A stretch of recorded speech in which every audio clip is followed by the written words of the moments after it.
14 భాషలు తెలిసినటువంటి మహామేధావి. ఆయన నాకు ఫ్యాను అని చెప్పటం చాలా ధైర్యం కావాలి. కానీ ఆయన ఓపెన్గా ప్రైమ్ మినిస్టర్గా ఆయన అనౌన్స్ చేశాడు, ప్రసాద్ మంచిగా నవ్వుపిస్తాడా అనేవారు ఆయన. తద్వారా నాకు మీ అందరికీ తెలుసో లేదో, మీరు పెరిగిన తర్వాత మళ్ళీ మీ అమ్మ నాన్న చెప్తారు, ఆంధ్ర యూనివర్సిటీ వాళ్ళు డాక్టరేట్ ఇచ్చారు. అది చిన్న విషయం కాదు. అందుకని ఈ అంతా ఎందుకు చెప్పొచ్చాను అంటే, మీరు కూడా ఈ వయసు నుంచి అద్భుతంగా బొమ్మల్లా ఉన్నారు. ఒక్కొక్కళ్ళు చిన్న బొమ్మల్లా ఉన్నారు. ఒక్కొక్కళ్ళు డెకరేషన్ తోటి చూడు, వాళ్ళ పిల్లలు చూడు, అందరూ బొమ్మల్లా ఉన్నారు.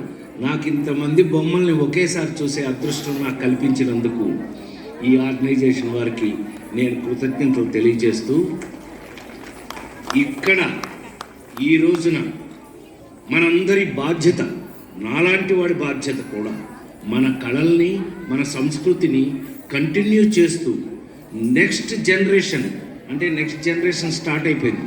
ఈ జనరేషన్ కూడా మన కళల్ని కంటిన్యూ చేయాలని, ప్రపంచంలో ఈ కళలకు ఉన్నటువంటి, మనకి మాత్రమే ఉన్నటువంటి గొప్ప విషయం, హిందూ ధర్మానికి, భారతదేశానికి ఉన్నటువంటి ఇన్ని కళలు, అందులో ఈ భరతనాట్యం, ఇట్లా ఈ కళలన్నీ మీరు ఇదిగో ఇవాళ నాకు కడుపు నిండిపోయింది, హ్యాపీగా ఉంది.